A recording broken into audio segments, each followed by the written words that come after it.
कैसे सारे this is मंचन फ्रॉम बंगाल बैच। आज हम लोग सीखने वाले हैं क्लासेस एंड ऑब्जेक्ट्स के बारे में। तुम लोग जब सी से आते हो पाइथन पे, पाइथन से आते हो जावा पे, तुम लोगों को बस एक ही चीज़ जो है वो बहुत ही ज़्यादा अजीब लगती होगी, भैया ये क्लास क्या होता है, ऑब्जेक्ट क्या होता है।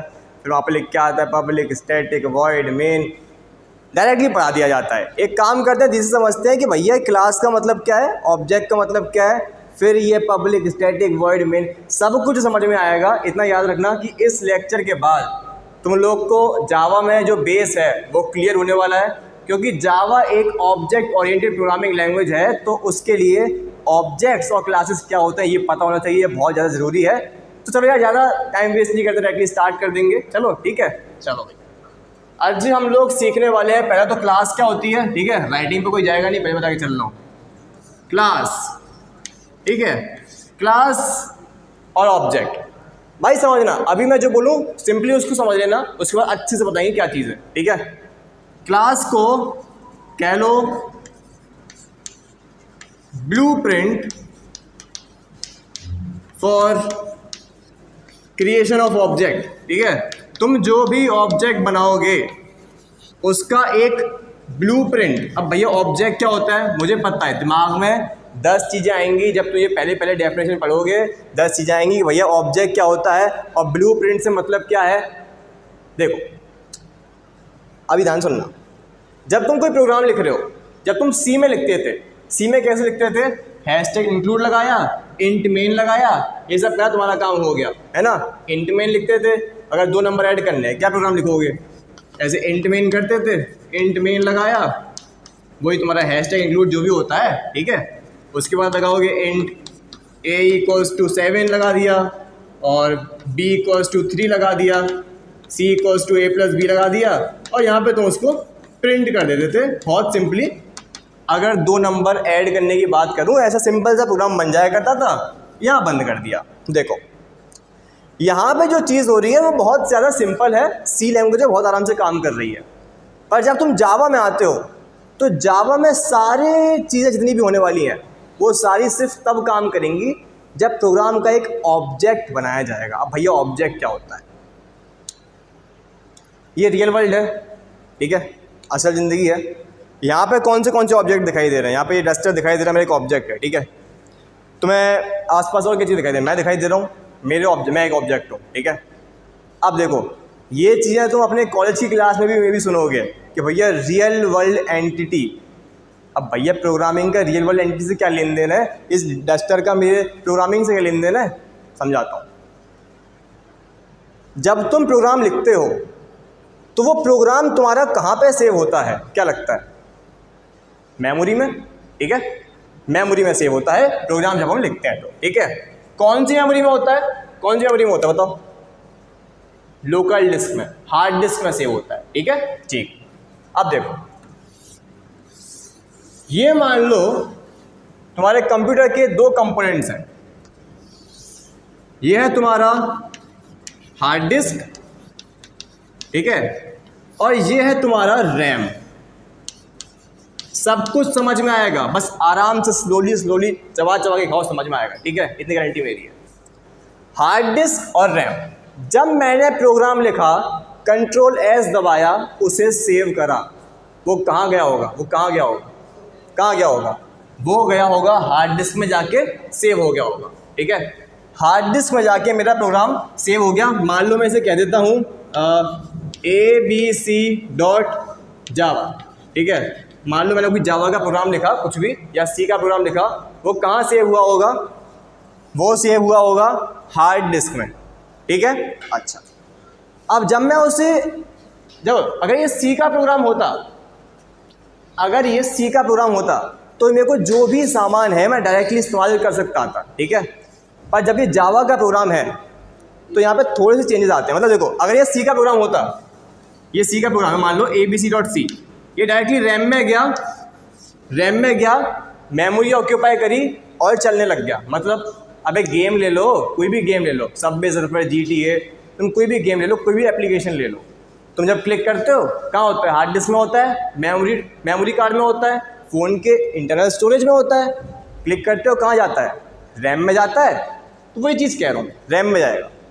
क्लिक करा, प्रोग्राम गया रैम में। चल मेन चीज़ क्या है कि जब प्रोग्राम बना तब वो कहाँ पर है, हार्ड डिस्क में है। जब वो बन गया, एग्जीक्यूट होना शुरू हुआ, कहाँ पर है, रैम में है, रैम में जगह घेर रहा है जब वो चल रहा है तब। ठीक है, इस चीज़ को अभी हम याद रखेंगे कि जब भी कोई चीज़ एग्जीक्यूट करवाते हैं प्रोग्राम में तो वो कहाँ पे होती है, रैम में हो। ठीक है, बढ़िया। अब आओ भाई, हम बात कर रहे थे क्लास के बारे में और ऑब्जेक्ट के बारे में। ठीक है, तो क्लास मैंने बताया blueprint for creation of object.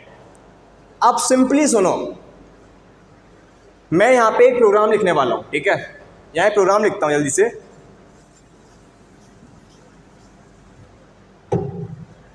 मैं यहाँ पे प्रोग्राम लिखूँ, मान लो क्लास क्या बोले इसको, बोलते हैं क्लास ट्रेन। ठीक है,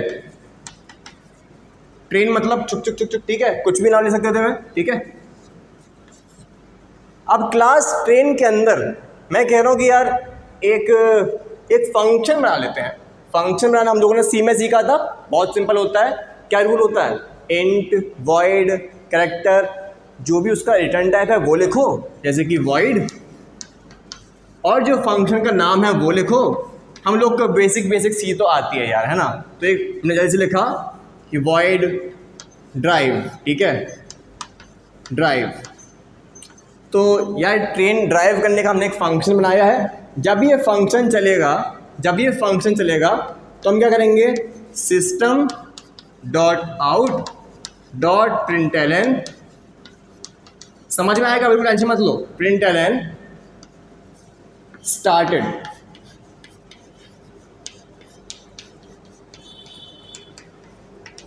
देखो भाई, ट्रेन नाम का मैंने एक क्लास बनाया, उसके अंदर एक फंक्शन है वॉइड ड्राइव नाम से। अब देखो सी में अगर ये प्रोग्राम में सी में लिखता तो बहुत आराम से क्लिक करो, फंक्शन काम करना होता कर जाता, नहीं करना होता नहीं करता। बट जावा में जब ये लिखा है तो भाई साहब इसे मैं अभी नहीं चला सकता। जावा के अंदर कोई भी प्रोग्राम सिर्फ तब चलेगा जब मैं उसका एक ऑब्जेक्ट बनाऊंगा। सिर्फ तब प्रोग्राम चलेगा। मतलब अगर मैंने एक क्लास ट्रेन जो बनाया है, इसका जब मैं एक ऑब्जेक्ट बनाऊंगा सिर्फ प्रोग्राम तब रन करेगा। ठीक है, चलो देखते हैं कैसे बनेगा प्रोग्राम ऑब्जेक्ट। ये जो प्रोग्राम है ट्रेन डॉट जावा करके मेरे हार्ड डिस्क में सेव हो गया होगा। ठीक है भैया, हो गया होगा। मैं इसको रन करूंगा, यहां पर कुछ नहीं होगा। सोचो ना कि बक्सा बन जाएगा, कोई बक्सा नहीं बनेगा। क्यों, मैंने बनाया ही नहीं है। बनाएंगे कैसे, अब बताते हैं। यहां पर मैंने लिखा क्लास ट्रेन वॉइड ड्राइव। अच्छा देखो, ट्रेन के अंदर ड्राइव नाम का फंक्शन है। ठीक है, अगर ये सी लैंग्वेज होती तो मैं सीधे इस फंक्शन को कॉल कर सकता था, इस्तेमाल कर सकता था। और यहाँ पर अंतर क्या रहा देखो, अगर मेरे को इसको इस्तेमाल करना है तो इस क्लास का एक ऑब्जेक्ट बनाना पड़ेगा। भैया कहाँ बनाएंगे ऑब्जेक्ट, बताते हैं।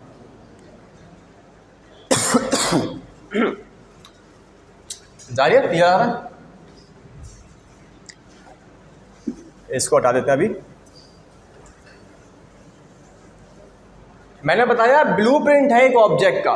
ठीक है, अगर मेरे को ऑब्जेक्ट बनाना है तो मान लो मैंने एक और क्लास, ये मेरी फाइल थी पूरी फाइल के अंदर मैंने एक और नीचे क्लास और लिख रहा हूं, क्लास स्टार्ट बोल देते हैं इसे। ठीक है, स्टार्ट।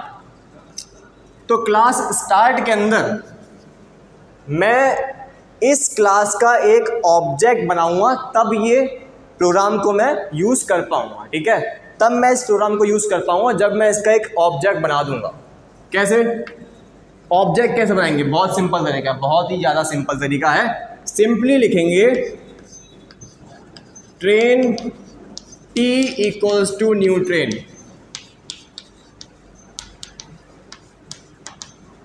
जब ये चीज़ लिखी train T equals to new train, तो क्या हुआ ये समझते हैं। ठीक है, क्लास स्टार्ट क्या कह रही है कि इस क्लास का एक ऑब्जेक्ट बनाओ ताकि मैं इस क्लास के सामान को इस्तेमाल कर पाऊँ। कैसे इस्तेमाल करूँगा, अब बहुत सिंपल है। New train. ये ट्रेन क्या है? ट्रेन है इस क्लास का नाम, ठीक है, सब समझ में आएगा, टेंशन मत लो, समझ में आएगा। ट्रेन क्या है? क्लास का नाम है। इस क्लास के अंदर ड्राइव नाम का फंक्शन है। मैंने बोला train T equals to new train.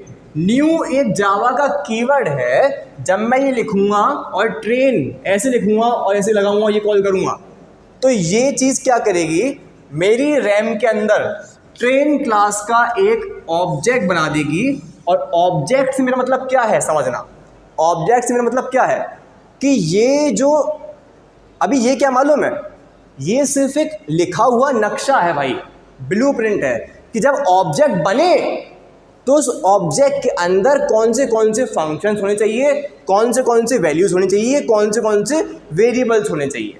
अभी मैं इसका इस्तेमाल नहीं कर सकता, अभी सिर्फ क्या है, ये एक ब्लूप्रिंट है, सिर्फ एक नक्शा है। ऐसे मान लो कि जब मैंने ये लिखा ना, जब मैंने ये लिखा तो इस नक्शे का एक्चुअल जो यूज़ करने वाला एंटिटी है, जो इस्तेमाल करने वाला एंटिटी है, वो मेरी रैम के अंदर आ गया। उससे पहले क्या था, बस एक लिखा हुआ नक्शा था और कुछ नहीं था, सिर्फ एक लिखा हुआ सेट ऑफ कमांड था कि भाई जब मेरी ट्रेन का ऑब्जेक्ट बने तो उसके अंदर एक वॉइड ड्राइव रखना और उसको इस्तेमाल कर पाएगा यूज़र, ठीक है।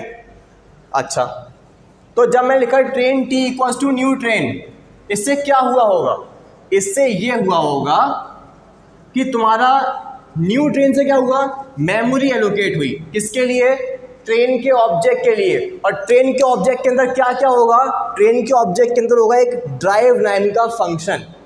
एंड में सब समझ में आएगा, इतनी गारंटी मेरी है।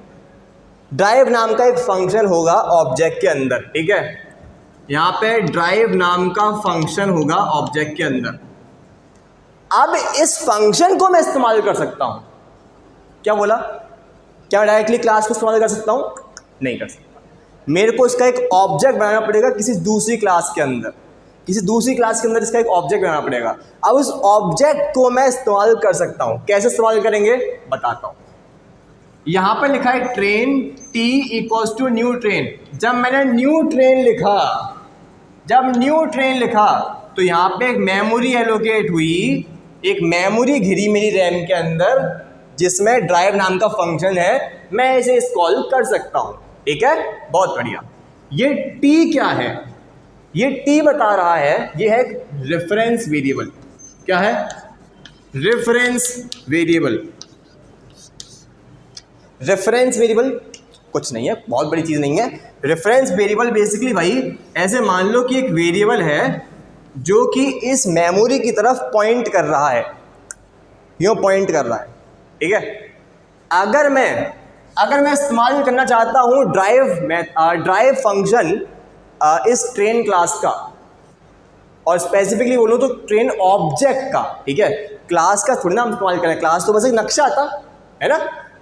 असल बना कहाँ, अब इसमें एक्चुअली बन चुका है, क्या लिखने पर, train T equals to new train. जब ये कमांड लिखा तो न्यू ट्रेन ने क्या किया, मेमोरी एलोकेट करी, ट्रेन टी और ये इक्वल्स टू का साइन, इससे क्या हुआ कि ये तुम्हारा टी जो है इसकी तरफ पॉइंट कर रहा है, ठीक है, टी इसकी तरफ पॉइंट कर रहा है, किसकी तरफ, न्यू ट्रेन ने जो ऑब्जेक्ट बनाया। आप समझो, ये था सिर्फ नक्शा, ये बनी एक्चुअल यूजेबल एंटिटी जिसको हम कहते हैं ऑब्जेक्ट। इसको यूज करना बहुत सिंपल है, मैं लिखूंगा T dot drive, T dot drive. जैसे ही मैं ये लिखूंगा, जैसे ही मैं ये लिखूंगा क्या होगा भाई, जैसे ही मैं ये लिखूंगा इस क्लास का जो मेमोरी में ऑब्जेक्ट बना है उसके अंदर क्या है, ड्राइव नाम का एक फंक्शन है, वो कॉल हो जाएगा। डॉट का मतलब क्या भाई, डॉट का मतलब है हे मेरे टी वेरिएबल, डॉट मतलब तुम जिस मेमोरी की तरफ पॉइंट कर रहे हो, किसकी तरफ पॉइंट कर रहे हो, इसकी तरफ पॉइंट कर रहे हो। टी डॉट मतलब टी डॉट, पहुंच गए यहाँ पे, डॉट जैसी लिखा यहाँ पे आ गए, ड्राइव को कॉल कर दिया। समझ रहा है क्या चल रहा है, ये क्या था, क्लास ट्रेन बस एक नक्शा था। जैसे मैंने लिखा train T equals to new train, इस नक्शे का एक एक्चुअल ऑब्जेक्ट बन गया। ऐसे रिलेट कर लो भाई, ये नक्शा था, ये एक्चुअल मकान है, मकान थोड़ा नक्शा होता है, वो नक्शा था, ये मकान है। ये हार्ड डिस्क में पड़ा हुआ था, उसने सेव कर लिया कंट्रोल एस दबा के, पर जब ये लिखा तभी एक्चुअली मेरी रैम के अंदर आया, अब मैं इसका इस्तेमाल कर सकता हूँ। ठीक है, अच्छा और समझते हैं। भैया आपने अभी भी थोड़ी देर पहले बोला कि हम क्लास को खुद से इस्तेमाल नहीं कर सकते, मैं बोला नहीं कर सकते, तो भैया ये क्लास स्टार्ट भी तो एक क्लास ही है, इसको भी तो आपको फिर ऑब्जेक्ट बना के ही कॉल करना पड़ेगा। बात तो सही है, बात तो सही है भाई। अब ये क्लास स्टार्ट भी तो खुद में एक क्लास ही है, इसका भी हमें ऑब्जेक्ट बनाना पड़ेगा किसी और क्लास में। भैया ये तो गड़बड़ हो गई, ऐसे तो हम कभी कोई प्रोग्राम्स यूज ही नहीं कर पाएंगे, हमेशा ऑब्जेक्ट बनाते रह जाएंगे, है ना, हमेशा ऑब्जेक्ट बनाते रह जाएंगे। नहीं, इसी चीज़ का सॉल्यूशन है हमारी मेन क्लास। अब मेन क्लास क्या है भाई, एक काम करते हैं, ये जो हमने लिखा था ना, ये पूरा का पूरा स्टेटमेंट, इसको हम एक और फंक्शन के अंदर नाम डाल देते हैं, void fun।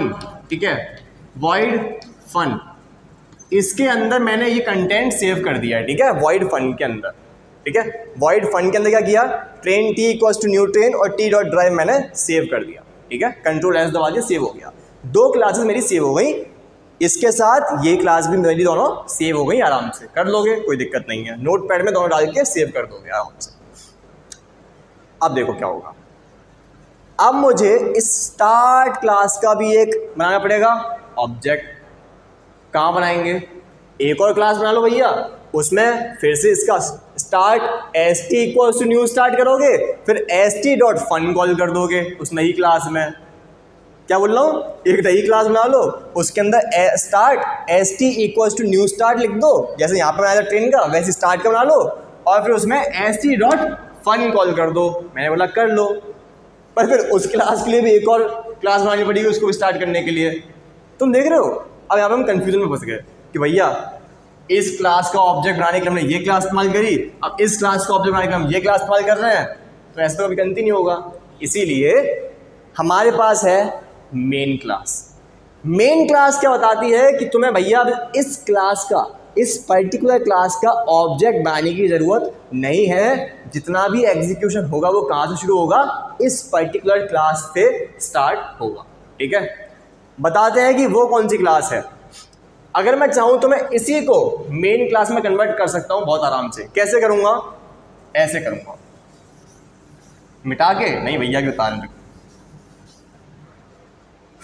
देखो बहुत सिंपल काम है।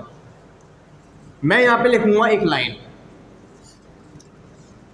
पब्लिक स्टैटिक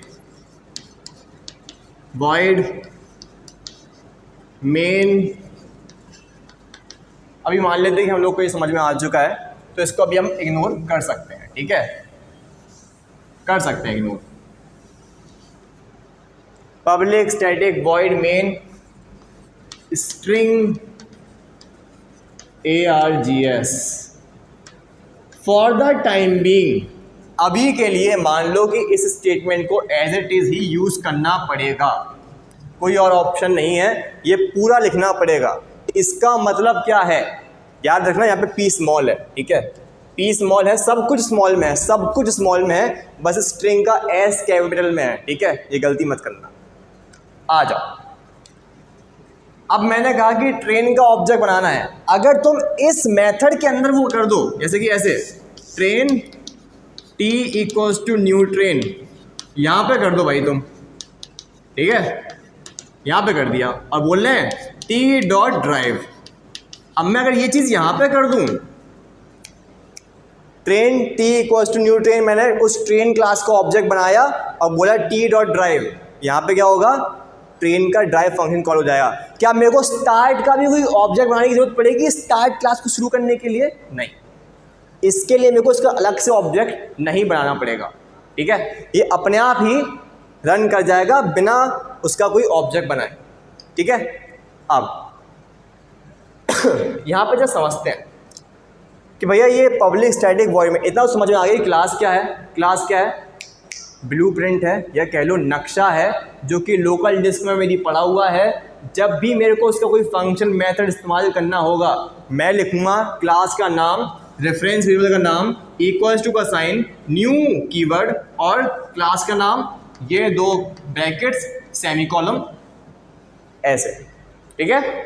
क्लास का name reference variable equals to new class का नेम और ये पैरेंथेसिस सेमीकोलन, ये सिंटैक्स फॉलो करेंगे। रेफरेंस वेरिएबल बन जाएगा, रैम में एक ऑब्जेक्ट बन जाएगा, जो भी फंक्शन इस्तेमाल करना है डॉट लगा के इस्तेमाल कर लो। जो भी वैल्यू एक्सेस करनी है, जैसे कि मान लेते हैं ट्रेन के अंदर कोई व्हील्स नाम की कोई वेरिएबल थी, इंट व्हील्स इक्वल्स टू 1000, तो अगर मैं चाहूँ तो मैं यहाँ पे t.wheels ऐसे एक्सेस कर सकता हूँ। मैं चाहूँ तो इसको किसी वेरिएबल में स्टोर कर लूँ, w इक्वल्स टू t.wheels, भी ट्रेन क्लास होगी, उसके अंदर व्हील्स नाम को मैंने रखा हुआ था इंटीजर, कोई दिक्कत नहीं है। मैं चाहूँ तो w को प्रिंट करा दूँ, उसमें कुछ ऐड करा दूँ, मेरी इच्छा है, ठीक है। तो ऐसे में मेरे ऑब्जेक्ट का सामान यूज कर सकता हूँ, ठीक है। चलो ठीक है, ये समझ में आ गया। अब जरा लगे हाथ ये भी समझ लेते हैं कि भैया यहाँ पे जो हमने सेंटेंस लिखा public static void main string arcs, पूरा तो नहीं बताएंगे अभी, पूरा तो नहीं बताएंगे। स्टैटिक का मतलब बता देता हूँ, और उससे पहले मैं बता देता हूँ मेन का मतलब क्या है। ये मेन हमने सी में भी देखा था, इंट मेन में, ठीक है। ये मेन ये बता रहा है कि हमारी मेन क्लास का मेन मेथड है, ठीक है। यानी कि सारा एग्जीक्यूशन यहाँ से शुरू होने वाला है, हमें इसका ऑब्जेक्ट बनाने की जरूरत नहीं है, ऑब्जेक्ट बना के हमें कॉल नहीं करना है इसे, ठीक है। बहुत बढ़िया। अब स्टैटिक समझते हैं, स्टैटिक समझते हैं। चलो एक काम करते हैं स्टैटिक समझने के लिए। पहले मैं ये चीज़ बता दूं कि स्टैटिक को अभी के लिए तो ऐसे मान लो कि तुम्हें जिस चीज़ का ऑब्जेक्ट नहीं बनाना, जो हम चाहते हैं कि जो ऑब्जेक्ट बनाने पर रन ना करे, मतलब जो ऑब्जेक्ट बनाने से कोई लेन देन नहीं हो उस चीज़ का, ठीक है, तो वो चीज़ हमारे स्टैटिक कीवर्ड हमारा मदद करता है, ठीक है। अच्छे से समझते हैं, अच्छे तरीके से।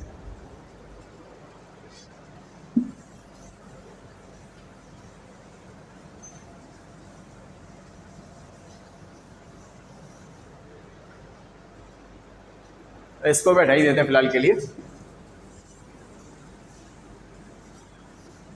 मैंने बोला भाई कि तुम लोग को अगर कोई चीज़ स्टैटिक करनी है, इसका मतलब क्या है कि तुम नहीं चाहते कि वो ऑब्जेक्ट बनाने पर काम करे, ठीक है।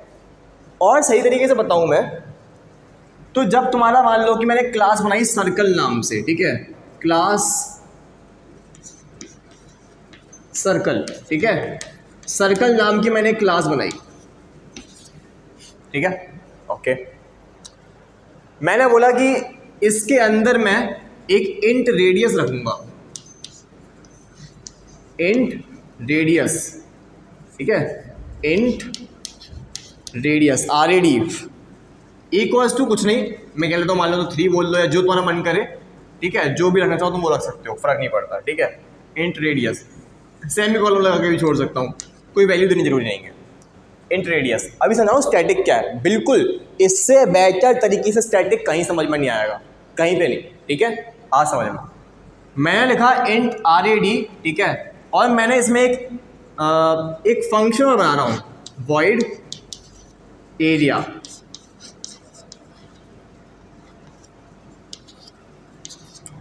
एरिया क्या होता है सर्कल का भाई, πr², राइट, πr²। तो एक काम करते हैं, तो मैंने यहाँ पे एक वॉइड एरिया बनाया, लाइट चली गई थी माफ करना, इंट रेडियस और एक वॉइड एरिया, ठीक है। मैं बोल रहा हूँ एरिया क्या होता है सर्कल का, πr², ठीक है। तो लगा देते हैं system.out.println, system.out.println क्या, πr² 3.14 into RAD into RAD, make sense, ठीक है भैया। ये क्या करेगा, तुम्हारा एरिया ऑफ सर्कल को प्रिंट कर देगा, ठीक है, प्रिंट कर देगा। भैया स्टैटिक बताओ ना, बस वही बता रहा हूँ, क्लास सर्कल है, उसके अंदर हमने रखा है एक वेरिएबल, ये कोई मेथड नहीं है इसमें अभी कोई, सिर्फ ये है इंट रेडियस ही, ठीक है। लगे हाथ बता देता हूँ, देखो अब मैं अगर क्लास सर्कल का ही एक ऑब्जेक्ट बनाऊं किसी दूसरी क्लास के अंदर, मान लो मेरी ये कोई दूसरी मेन क्लास है, कोई दूसरी मेन क्लास है, मैं कुछ नाम नहीं लूँगा, ले लेते चलो ठीक है। मैंने बोला क्लास ABC, इसके अंदर मैंने लगा दिया वही हमारा पब्लिक स्टैटिक वॉइड मेन, ठीक है, पब्लिक स्टैटिक वॉइड मेन लगा दिया, ठीक है, class ABC public static void main. Public static void main के अंदर हम क्या करेंगे भाई, क्लास सर्कल का एक ऑब्जेक्ट बना लेते हैं, ठीक है, circle C1 equals to new circle, ठीक है। मैंने यहाँ पे सर्कल क्लास का एक ऑब्जेक्ट बनाया ताकि मैं इसका एरिया मेथड कॉल कर पाऊँ, डायरेक्टली थोड़ी ना कर लेता, ऑब्वियस सी बात है ना। अच्छा, जब मैंने ये चीज़ लिखी तो क्या हुआ होगा, मेरी ये रैम, ये मेरी रैम, रैम के अंदर एक स्लॉट एलोकेट हुआ होगा, ठीक है, एक स्लॉट एलोकेट हुआ होगा किसका, सर्कल क्लास का। उस पर पॉइंट कौन कर रहा होगा, C1 पॉइंट कर रहा होगा, ठीक है, कोई दिक्कत नहीं है। इस मेमोरी के अंदर क्या क्या होगा, एक RAD होगा, RAD, और एक होगा तुम्हारा एरिया नाम का फंक्शन, ठीक है, एक एरिया नाम का फंक्शन, एक RAD, दो चीज़ें हैं मेमोरी ऑब्जेक्ट के अंदर, ठीक है। तो अगर मैं चाहूँ तो यहाँ पे कर सकता हूँ C1 dot RAD equals to 3।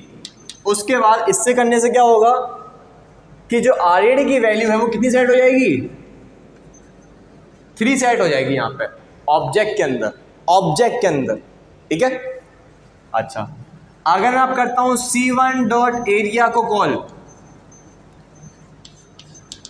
जब मैं ये कॉल करूँगा क्या होगा, क्या लगता है क्या प्रिंट होगा, एरिया प्रिंट हो जाएगा। रेडियस कितना लेगा, 3 लेगा, ठीक है, बढ़िया। अब देखो, अगर मैं ऐसे एक और ऑब्जेक्ट बनाऊं सेम करके C2 इक्वल्स टू वही same as it is same, यानी बस C2 ले लिया, ठीक है। C2 डॉट रेडियस मैं ये सेट कर दूं 7, ठीक है, और C2 डॉट एरिया ये कॉल कर दूं, बहुत बढ़िया। पहले क्या हुआ था, 3 को रेडियस लेके कॉल करा था, अब क्या होगा, एक और RAD की वैल्यू कितनी होगी, 7 होगी, एरिया नाम का फंक्शन होगा जिसको पॉइंट कौन कर रहा होगा, C2 पॉइंट कर रहा होगा, ठीक है। मैं कह रहा हूँ C2 डॉट रेडियस सेट कर दो 7, C2 डॉट एरिया को कॉल कर दो, तो इसका एरिया फंक्शन कॉल होगा, ठीक है, एरिया फंक्शन कॉल होगा और रेडियस कितना लेगा, 7 लेगा, ठीक है। कोई बहुत बड़ी बात नहीं है, बहुत छोटी सी बात कर रहा हूँ। चल, अब अगर मैं करता एक छोटी सी चीज, मेमोरी के अंदर एक स्पेशल एरिया होता है, अगर मैं यहां पे कर देता एक छोटी सी चीज, मैं यहां लगा देता स्टैटिक कीवर्ड। अगर ये स्टैटिक कीवर्ड लगा दूं मैं, तो इससे क्या होगा ये समझते हैं जरा।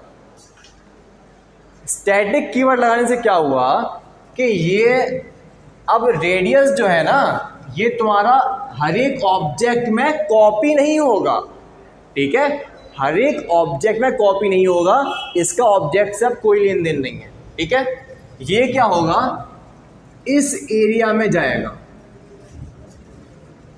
अब यहाँ पे इसके अलग अलग RAD की वैल्यू कुछ नहीं होगी, एक कॉमन RAD होगा, और उसकी मैं जो वैल्यू चाहूँ वो सेट कर सकता हूँ, अगर मैं कर देता हूँ RAD इक्वल्स टू 3, तो पहले यहाँ पे हो जाएगी वैल्यू सेट 3। अगर अब देखना यहाँ पे C1 जो ये है ना, ये वाला ऑब्जेक्ट वो भी इसी वैल्यू का इस्तेमाल करेगा, और ये वाला जो ऑब्जेक्ट है वो भी RAD की इसी वैल्यू का इस्तेमाल करेगा। स्टैटिक करने से क्या हुआ, ये रैम के एक स्पेशल एरिया के अंदर आ गया। ऐसे मान लो एक कॉलोनी है, सबकी पर्सनल टंकी ना होकर सबके सब एक ही पानी की टंकी का इस्तेमाल कर रहे हैं, ठीक है। कि अब ये सारे लोग जितने भी ऑब्जेक्ट हैं वो बेसिकली एक ही RAD की वैल्यू का यूज़ करेंगे। अगर तुम यहाँ पे C1 डॉट RAD 3 सेट कर रहे हो, वहाँ 3 सेट हो जाएगी। तुम यहाँ पे C2 डॉट RAD को 7 सेट कर रहे हो, तो यहाँ पे 7 सेट हो जाएगा। ये दोनों के दोनों ही इसको इन्फ्लुएंस करेंगे अब, ठीक है। तुम चाहे 5 ऑब्जेक्ट बना लो, तुम चाहे 6 ऑब्जेक्ट बना लो, सबकी सब इस कॉमन वैल्यू का इस्तेमाल करेंगे। सिर्फ क्या लिखने से? सिर्फ स्टैटिक लिखने से। बेस्ट एग्जांपल एक पानी की टंकी जो कि एक सोसाइटी इस्तेमाल कर रही है पूरी की पूरी, ठीक है। अगर तुम्हारे पड़ोसी इस्तेमाल कर रहा है उससे भी फर्क पड़ रहा है, तुम इस्तेमाल कर रहे हो उससे भी फर्क पड़ रहा है, ठीक है। चलो अच्छा, अब एक चीज़ यहाँ लगे हाथ जान लेते हैं कि भैया ये तुमने कभी कभी देखा होगा कि जब हम स्टैटिक, अच्छा एक सेकेंड और, ये जो एरिया है रैम का जहाँ पे स्टैटिक कीवर्ड्स आते हैं, ठीक है, इसको हम स्पेशली कहते हैं PERM, परम जेन, ठीक है, या फिर इसको बोलते हैं परमानेंट जनरेशन, ठीक है। यानी कि यहाँ पे इस रैम के इस एरिया में स्टैटिक वैल्यूज जो होंगी वो जाती हैं, ठीक है।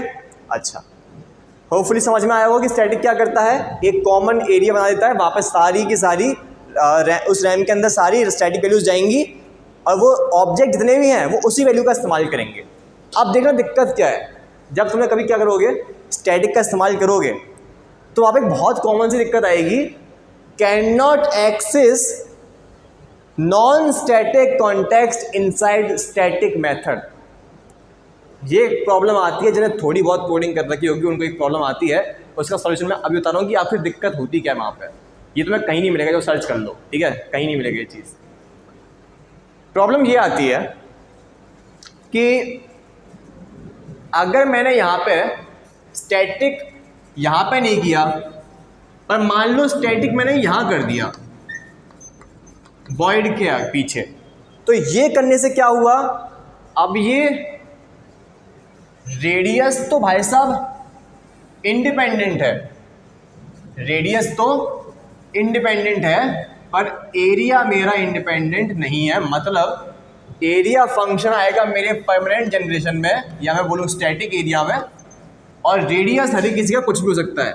इसका रेडियस मैं 3 सेट कर दूं, इसका मैं रेडियस 7 सेट कर दूं, ठीक है। अब ये ऑब्जेक्ट की स्टेट पर डिपेंडेंट नहीं है, एरिया तुम्हारा अब इंडिपेंडेंट हो चुका है, ठीक है। ये दोनों के दोनों इससे कनेक्टेड है। अब अगर मैं करता हूँ C1 डॉट एरिया तो भी इसे कॉल करेगा, C2 डॉट एरिया वो भी इस वाली एरिया को ही कॉल करेगा, ठीक है। भैया इसमें दिक्कत कहाँ है, दिक्कत क्या है, ये चीज़ तुम नहीं कर सकते। क्यों नहीं कर सकते समझना, ये एरिया मेथड जो है ये तुम्हारे परमानेंट जनरेशन के एरिया के अंदर है, मैं इलाके के अंदर है, इस इलाके के अंदर है, ठीक है। तुम जब बोल रहे हो C1 डॉट एरिया या C2 डॉट एरिया, तो भैया एरिया कैलकुलेट करने में क्या इस्तेमाल हो रहा है, RAD इस्तेमाल हो रहा है, RAD इस्तेमाल हो रहा है। RAD कौन सा वाला, इस ऑब्जेक्ट का कि इस ऑब्जेक्ट का, समझ गए क्या दिक्कत आ रही है। जब तुमने बोला स्टैटिक कीवर्ड लगा दिया वॉइड एरिया से पहले, स्टैटिक कीवर्ड लगा दिया वॉइड एरिया से पहले, वो कहाँ आ गया, परमानेंट जनरेशन में आ गया, इस एरिया में आ गया, फिक्स है अब ये। अब तुम अगर इस्तेमाल करते हो भाई C1 डॉट RAD, तुम ये बताओ कि तुम कौन से वाले कंपोनेंट का इस्तेमाल कर रहे हो, इस रेडिया का इस्तेमाल कर रहे हो या फिर इस वाले रेडियस का, ठीक है। चलो भाई, तो बेसिकली यार ये है तुम्हारा कि स्टैटिक कीवर्ड का इस्तेमाल क्या होता है। स्टैटिक कीवर्ड का इस्तेमाल होता है किसी मेमोरी के एरिया के अंदर फिक्स करने के लिए कि अब तुम्हारा ये एरिया फिक्स हो चुका है, इस एरिया के इस्तेमाल अब कोई भी ऑब्जेक्ट कर सकता है। बट दिक्कत क्या आएगी कि जब तुम ये वाला एरिया कॉल करोगे ये मांगेगा RAD की वैल्यू दो। अब RAD की वैल्यू इसके लिए अलग है, इसके लिए अलग है, ठीक है। तो इसलिए ये चीज़ अलाउड नहीं है। तो भाई स्टैटिक में फिलहाल इतना ही है, ठीक है। स्टैटिक के बाद तुम लोग को मैं अगले वाले में दिखाता हूँ। स्टैटिक हम लोग देख चुके हैं, पब्लिक स्टैटिक डिपार्टमेंट समझ चुके क्या हो चुका है, ठीक है। तो फिलहाल यहीं पर रैप अप करते हैं उसको।